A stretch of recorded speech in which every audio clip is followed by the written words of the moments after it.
Hello everyone. अपने पिछले videos में हमने धागों के प्रकार के अंतर्गत साधारण धागे अर्थात सिंपल यार्न्स के बारे में पढ़ा।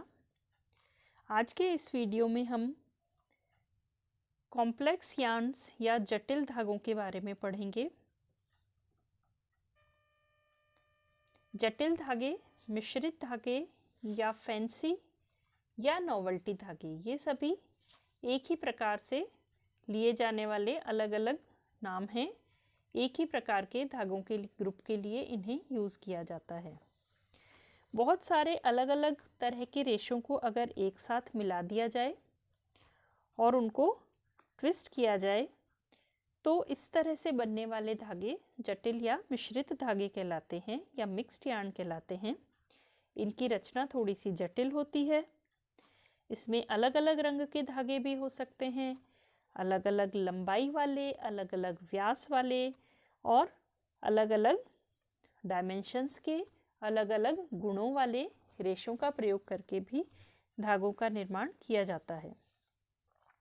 उनमें ट्विस्ट की संख्या, ट्विस्ट की दिशा ये भी अलग अलग हो सकती है। कहीं पर ट्विस्ट बहुत ज़्यादा हो सकते हैं, कहीं पर ट्विस्ट बहुत कम हो सकते हैं। कहीं पर इनमें गांठें बना दी जाती हैं, कहीं पर लूप्स बना दिए जाते हैं या कुछ और डिज़ाइंस भी बनाए जा सकते हैं। और कई बार थोड़ा सा उसको घिसावट भी कर दी जाती है या कुछ और तरीके से इसको फैंसी इफ़ेक्ट दिया जाता है। इसीलिए इनके बहुत सारे नए नए नाम, अलग अलग नाम दिए गए हैं। नॉवेल्टी धागों में बहुत सारी विविधता होती है, वैरायटी बहुत ज़्यादा होती है, लेकिन इस वजह से इनमें विशेषताएं भी बहुत सारी होती हैं और इनकी संरचना एक समान नहीं होती। पूरी लंबाई में अलग अलग तरह की संरचना इनकी होती है। क्योंकि रेशे अनियमित हैं, इसलिए इनसे बनने वाले धागे भी असमान सतह वाले होते हैं। ये मोटे भी हो सकते हैं और पतले भी हो सकते हैं। नॉवेल्टी धागों की सतह कभी भी चिकनी और समरूप नहीं होती, क्योंकि इसमें अलग अलग तरह के धागों का प्रयोग किया जाता है।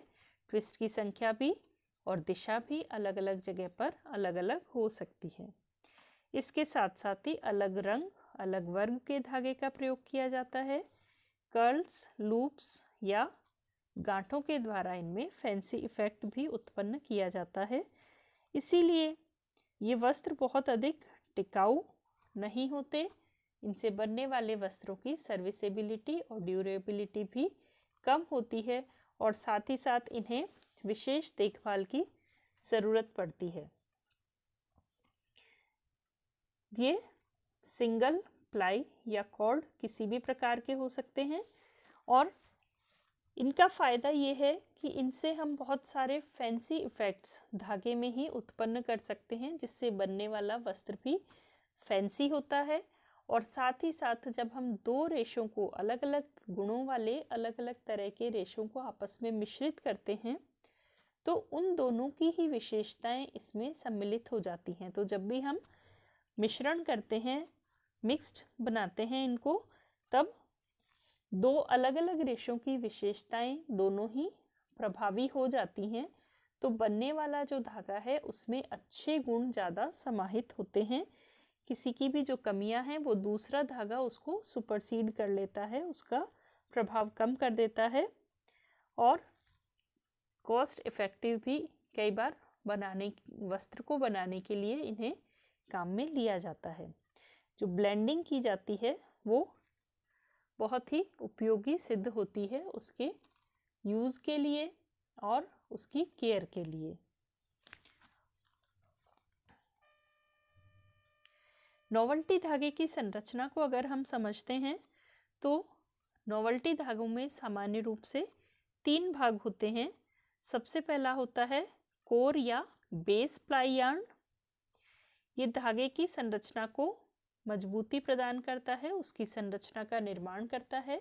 इसका मतलब एक ऐसा धागा है जिस पर फैंसी इफेक्ट लाया जाएगा और उसके लिए ये कोर की तरह या केंद्रीय एक अक्ष की तरह काम करता है और ये धागे की मूल संरचना को बनाता है और साथ ही साथ उसको मजबूती भी प्रदान करता है। दूसरा भाग है इफेक्ट प्लाई यार्न। इसके नाम से स्पष्ट है, ये धागे में फैंसी इफेक्ट या नोवेल्टी इफेक्ट देने के लिए, वो प्रभाव उत्पन्न करने के लिए काम में लिया जाता है। यानी ये धागे का सजावटी भाग बनाता है, जैसे उसमें गांठें या लूप्स इस तरह के इफेक्ट देने के लिए काम में लिया जाता है। तीसरी संरचना है बाइंडर यार्न। जब बेस यार्न या कोड यार्न के ऊपर इफेक्ट यार्न को लपेटा जाता है तो ये संरचना काफ़ी ढीली होती है, बिल्कुल भी मजबूत नहीं होती और इफेक्ट यार्न अपने स्थान से डिस्प्लेस हो जाएगा, विस्थापित हो जाएगा, ऐसी रिस्क भी बनी रहती है। तो बेस यार्न के ऊपर इफेक्ट यार्न अपनी स्थिति में, अपनी पोजीशन में स्थिर रह सके, फिक्स रह सके, इस उद्देश्य से एक तीसरे यार्न को और इसके ऊपर लपेटा जाता है और वो कहलाता है बाइंडर यार्न। यानी ये बेस यार्न पर इफेक्ट यार्न को बांधे रखने का काम करता है और इस आधार पर अगर इस संरचना के साथ में फैंसी या नोवेल्टी यार्न बना हुआ है तो क्योंकि इसमें 3 धागों का प्रयोग हो रहा है, इसीलिए ये 3 प्लाई यार्न कहलाता है। तो जिस भी धागे में 2 प्लाई यार्न्स का प्रयोग किया जाएगा वो 2 प्लाई यार्न्स के यार्न की कैटेगरी में आएगा और जिसमें इन तीनों प्रकार के धागों का प्रयोग किया जाएगा वो धागे 3 प्लाई यार्न्स की कैटेगरी में आएंगे। जटिल या नोवेल्टी धागे बहुत सारी प्रकार के होते हैं, बहुत सारी वैरायटीज़ इसमें बनाई जा चुकी हैं और दिन प्रतिदिन नई वैरायटीज़ उत्पन्न की जा रही हैं।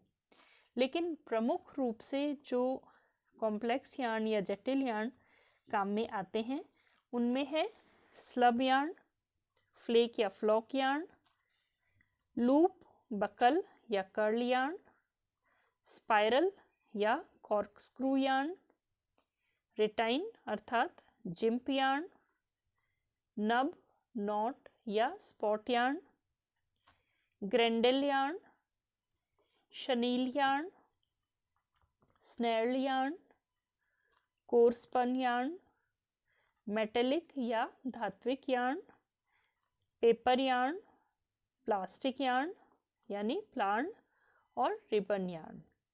तो ये कुछ प्रमुख प्रकार के नोवेल्टी यार्न्स हैं जिसके बारे में हम अभी डिटेल में पढ़ते हैं। सबसे पहला है स्लब यार्न। ये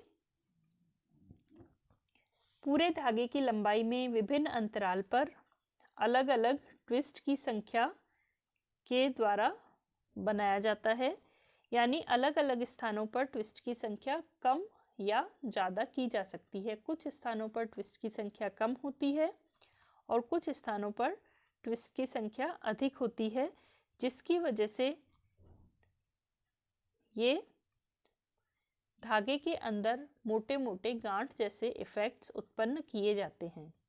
ये अंतराल भी कम या ज़्यादा हो सकता है। बराबर दूरी पर हाई और लो ट्विस्ट रखे जा सकते हैं। तो ये नियमित भी हो सकता है और अनियमित स्थानों वाला भी हो सकता है। जहाँ जिस स्थान पर ट्विस्ट की संख्या कम है वहाँ से ये थोड़ा नर्म, मुलायम और मोटे धागे के रूप में दिखाई देता है और जहाँ पर ट्विस्ट की संख्या ज़्यादा है वहाँ पर ये कठोर धागे के रूप में और पतले धागे के रूप में दिखाई देता है। तो जो कम ट्विस्ट वाले एरिया हैं वो सॉफ्ट, फ्लफी और बल्की दिखाई देते हैं, जबकि हाई ट्विस्ट वाले एरियाज पतले और स्टिफ दिखाई देते हैं। ये प्लाई यार्न भी हो सकते हैं, सिंगल यार्न भी हो सकते हैं और कॉर्ड यार्न भी हो सकते हैं। इनका प्रयोग सामान्य रूप से रेयॉन और लिनन के वस्त्र बनाने के लिए किया जाता है। वस्त्र की सुंदरता को बढ़ाते हैं, लेकिन अगर इनका सावधानी पूर्वक उपयोग और देखभाल नहीं की जाए तो जिन स्थानों पर ट्विस्ट कम है उन स्थानों पर से ये जल्दी से खराब हो जाते हैं इसीलिए धुलाई के समय पर भी इनका बहुत ध्यान रखना पड़ता है। ये आप इन डायग्राम्स में देख रहे हैं, कुछ स्थानों पर ट्विस्ट की संख्या कम है, वहाँ गांठ जैसा या उभरा हुआ इफेक्ट आ रहा है, और जहाँ पर ट्विस्ट की संख्या ज़्यादा है वहाँ पर ये पतले धागे की तरह दिखाई दे रहे हैं। नेक्स्ट है फ्लेक या फ्लॉक धागा, फ्लेक या फ्लॉक यार्न। ये स्लब धागे का ही एक डेरिवेटिव है, उसी का व्युत्पन्न है या उसी से एक वैरायटी उत्पन्न की गई है।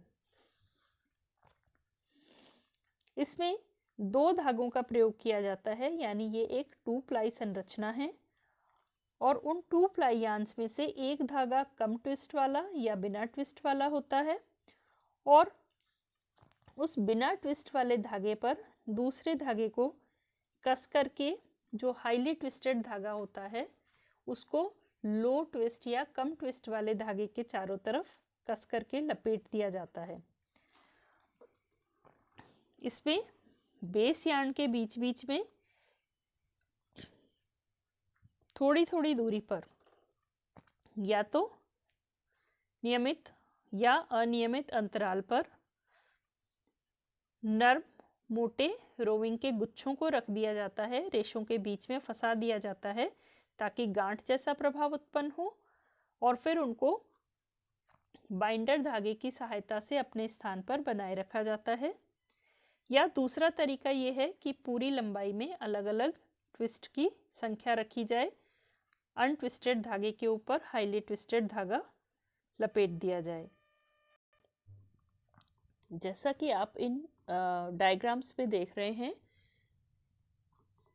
2 अलग अलग ट्विस्ट वाले धागों को लिया गया है, या फिर एक ही धागे में बीच बीच में रोविंग की गांठें या गुच्छे डाल दिए गए हैं। तो अगर एक ही धागे का प्रयोग किया गया है या उसकी टफ्ट्स ली गई हैं, उसी में अलग अलग टफ्ट्स डाल दिए गए हैं, तो ये सिंगल यार्न होता है। लेकिन अगर 2 अलग अलग धागों को काम में लिया जाए तो ये प्लाई यार्न की कैटेगरी में आता है। इसमें एक अलग कलर का इफेक्ट देने के लिए जो धागे के अंदर गुच्छे डाले जाते हैं वो डिफरेंट कलर के भी हो सकते हैं, और इससे ट्वीड इफेक्ट उत्पन्न किया जाता है जो कि सूटिंग शर्टिंग्स के लिए, वस्त्रों के लिए काम में लिया जाता है। नेक्स्ट है लूप यार्न या बकल यार्न या कर्ल यार्न। ये फ्लेक यार्न का ही एक वेरिएशन है, और इसमें बेस यार्न को मोटा लिया जाता है, जिसमें ट्विस्ट या तो बिल्कुल नहीं होते या बहुत थोड़े से होते हैं। फिर इसके चारों तरफ जो इफेक्ट यार्न लपेटा जाता है वो अधिक ट्विस्ट वाला बारीक यार्न होता है, और उसमें टाइट लूप्स होते हैं, उसकी सतह पर कड़े लूप्स होते हैं जो कि सतह से बाहर निकले हुए होते हैं। तो अधिक ट्विस्ट वाला जो पतला यार्न है उसको इफेक्ट यार्न की तरह से यूज करते हैं, और उसमें थोड़ी थोड़ी दूरी पर ट्विस्ट बना दिए जाते हैं। ये यार्न की मेन बॉडी से बाहर निकल रहे होते हैं और उसको इफेक्ट देते हैं। इन इफेक्ट यार्न और बेस यार्न को बांधे रखने के लिए एक तीसरे यार्न का भी प्रयोग किया जाता है जिसे बाइंडिंग यार्न कहते हैं, और इसीलिए इसकी संरचना 3 प्लाई यार्न कहलाती है, 3 प्लाई कहलाती है। इसमें बेस यार्न मोटा है, खुरदुरा है और भारी है, जबकि इफेक्ट यार्न या लूप बनाने वाला यार्न पतला और अधिक ट्विस्ट वाला होता है। इससे बनने वाले जो वस्त्र होते हैं उनकी सतह नरम होती है लेकिन खुरदुरी होती है, और सामान्य रूप से जो हम हैंड निटिंग के लिए यानी घर पर स्वेटर बनाने के लिए जिस धागे का प्रयोग करते हैं या घर पर वीविंग करने के लिए जिस धागे का प्रयोग करते हैं वो इस कैटेगरी के अंतर्गत आता है।